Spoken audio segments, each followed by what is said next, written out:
बिस्मिल्लाहिर्रहमानिर्रहीम। अस्सलाम वालेकुम नाज़रीन, आप यूट्यूब चैनल देख रहे हैं। मैं इमरान खान हूँ। एक बड़ा हमला ईरान के अंदर हुआ और ये अफसोसनाक हमला है। उस पर ईरान ने बड़ी सख्त वार्निंग भी जारी की है। देखें, जब ये डोनाल्ड ट्रंप ने इसराइल ने अटैक किया तो इन्होंने कहा था कि हम रजीम तब्दील कर देंगे और एटमी हथियार बनाने की सलाहियत ख़त्म कर देंगे ईरान की, और ईरान जो है वो खित्ते के अंदर दहशतगर्द ग्रोहों को सपोर्ट नहीं कर सकेगा। ये उनका पहले दावा था। लेकिन फिर कभी बच्चियां कत्ल हो जाती हैं, कभी सियासी लीडर कत्ल हो जाते हैं, कभी मजहबी पेशवा कत्ल हो जाते हैं, और अब मामला यहां तक आ गया कि तवानाई के मराकज के ऊपर हमला शुरू हो गया, पावर स्टेशन के ऊपर हमले शुरू हो गए, अस्पतालों के ऊपर, स्कूलों के ऊपर, यूनिवर्सिटीज के ऊपर अटैक शुरू हो गए।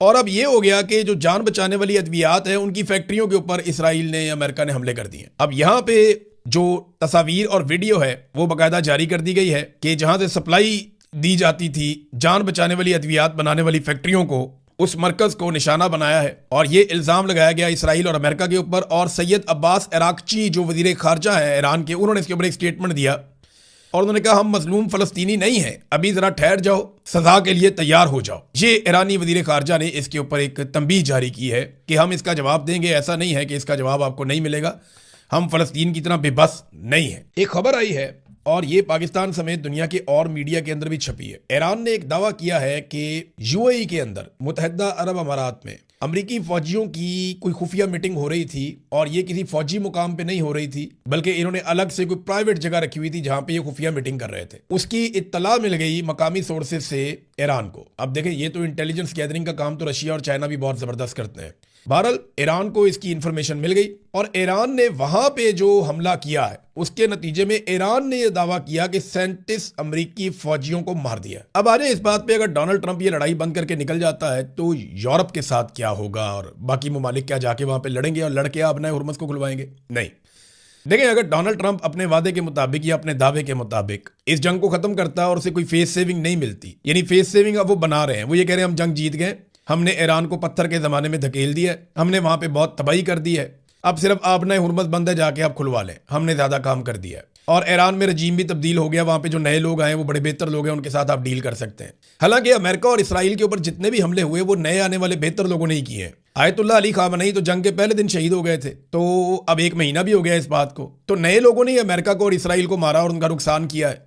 अगर अमेरिका निकल जाता है और लड़ाई बंद हो जाती है तो यूरोप, अरब ममालिक, चाइना, रशिया, ये रूस के साथ बैठ के बड़े आराम से आप नए हुर्मस को खुलवा लेंगे नई शराइत के तहत। और कुछ शराइत ईरान की मान ली जाएंगी, कुछ बाकी लोगों की मान ली जाएंगी, सबको कुछ ना कुछ मिल जाएगा। ईरान ने तो बड़ा कैटेगोरिकली कहा है कि आप नए हुर्मस जो है वो ऐसा समंदर नहीं है जो एक आलमी रास्ता है, ये मलकियत है ओमान की और ईरान की। याद रखिए कि ओमान ने अपने आप को इस लड़ाई से बड़ी कामयाबी से अब तक बाहर रखा है। उनकी जो क़यादत है, उन्होंने बड़ी समझदारी के साथ इस लड़ाई का हिस्सा बनने से गुरेज किया और सबसे सॉफ्ट टारगेट हो सकता था ईरान का या ईरानी हथियारों का ओमान, जो बिल्कुल सामने है, दिखाई देता है, लेकिन वहां पे ईरान ने कोई हमला नहीं किया। और इक्का दुक्का वाकयात रिपोर्ट हुए हैं, लेकिन ईरान ने कहा जी हमने नहीं किया। तो ओमान और ईरान की मलकियत है आबनाए हुर्मस, ये ईरान की जानिब से ऐलान भी किया गया। अब जो भी डील होगी वो बाद में हो जाएगी। आबनाए हुर्मस को खुलवाने के लिए अमेरिका के जाने के बाद ताकत का इस्तेमाल तो होगा ही नहीं, ये बड़े आराम से खुलवा दी जाएगी। हाँ, ये हो सकता है कि कोई ना कोई शरारत की जाए, कभी किसी जहाज को आग लगाई जाए, कुछ और किया जाए,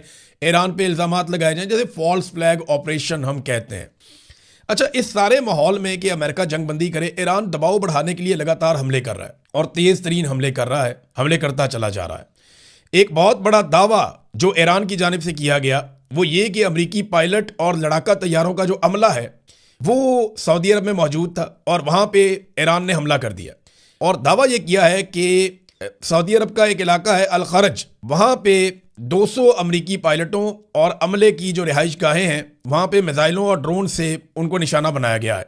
इस इलाके में अमेरिका का एवॉक्स तैयारा भी तबाह किया गया था, जो बड़ा महंगा, मैंने आपको बताया था पहले भी, लगभग $1 अरब का कोई बताता है कि $700 मिलियन का, तो बहुत महंगा बड़ा तगड़ा तैयारा था।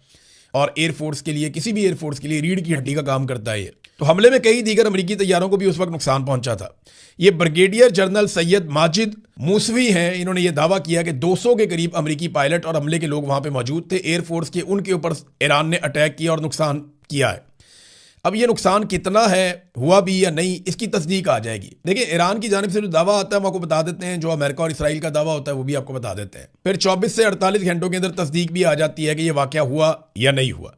ये एक और बड़ा दावा है ईरान की जानिब से कि ये एक बड़ा हदफ है जिसको निशाना बनाया ईरान ने। इसके अलावा वो कहते हैं कि हमने यूएई के साहिली इलाके में अमेरिकी मरीन्स की एक मीटिंग हो रही थी, उसको ड्रोन से निशाना बनाया, और ये फौजी अड्डे से बाहर एक मीटिंग हो रही थी। ये भी एक दावा किया गया उनकी जानिब से। फिर बहरीन के करीब वो कहते हैं जी फौजी अड्डे के बाहर मौजूद अमरीकी 5th फ्लीट के हॉक एंटी ड्रोन निज़ाम को भी ड्रोन से तबाह कर दिया। तो दबाव डालने के लिए ईरान भी हमले कर रहा है, ऐसा नहीं है कि ईरान खामोशी से बैठा हुआ है। अब जितने ईरान हमले करता है ना, उतना ज़्यादा पैसा अमेरिका का और इसराइल का लगता है। रोज़ाना की बुनियाद पे जो तखमीने हैं वो ये कहते हैं कि अमेरिका को लगभग $2 अरब रोज़ की बुनियाद पर खर्च करने पड़ते हैं इस लड़ाई में, यानी इतना पैसा उनका लग जाता है। अरबों का नुकसान अलग है। अरब ममालिक का नुकसान लगभग बताया जा रहा है कि $250 अरब के करीब पहुंच गया है, और ये ओवरऑल है, बहुत सारी चीज़ों का नुकसान मिला जुला कर ये पूरा हो जाता है। स्पेन ने अमेरिका के फौजी अड्डों को बंद कर दिया और अमरीकी फौजी तैयारों को अपनी फ़िज़ाई हदूद इस्तेमाल करने की इजाज़त नहीं दी।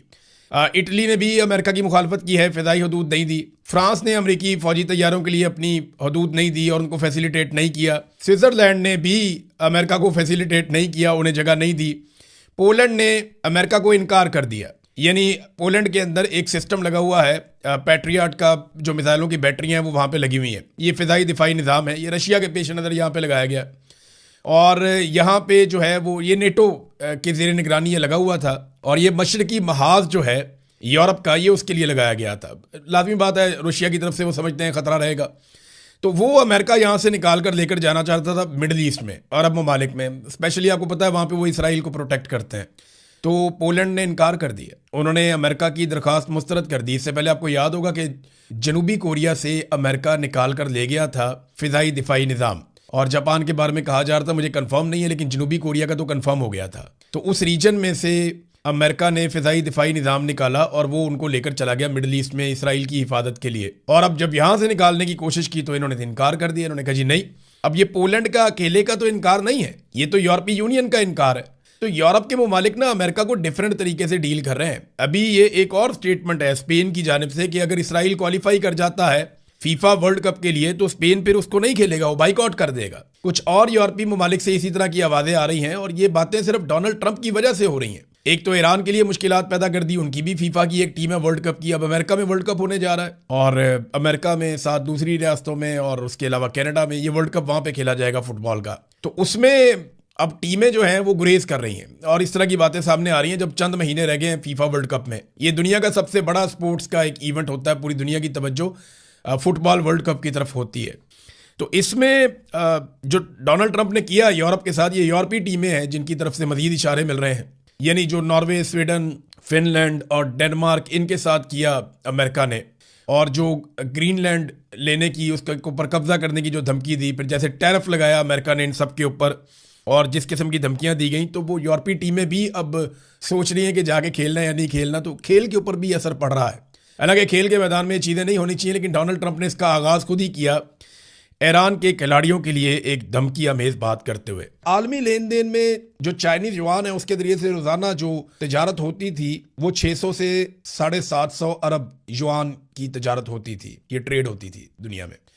मगर मार्च के मिड से लेके अब तक ये हैरत अंगेज तौर पे बढ़ गई है और लगातार बढ़ रही है, और अब 940 अरब युआन तक पहुंच गई है रोजाना। इसका मतलब क्या है? इसका मतलब ये है कि ईरान के साथ अमेरिका की जंग ने डॉलर की जगह पे युआन को कुछ फायदा दिया है, और अगर ये सिलसिला यूं ही चलता है तो कल को यूरो भी आएगा, कल को पाउंड भी आएगा, कल को ये चाइनीज युआन जो है ये और ज्यादा तगड़ा हो जाएगा। तो पेट्रो डॉलर अगर कमजोर होता है तो अमेरिका के लिए बड़ी मुश्किलात बढ़ जाएंगी। तो ये वो सारी चीजें हैं जो लगातार डोनाल्ड ट्रंप को परेशान कर रही हैं, और अमेरिका के अंदर जो परसेप्शन बढ़ रही है वो बड़ी खौफनाक है। वॉशिंगटन पोस्ट ने डोनाल्ड ट्रंप के 100 दिन के अंदर 492 झूठ पकड़े। इस पे बात करेंगे बाद में, अब तक इतनी अपना ख्याल रखिएगा, अपने चैनल का भी। अल्लाह हाफ़िज़।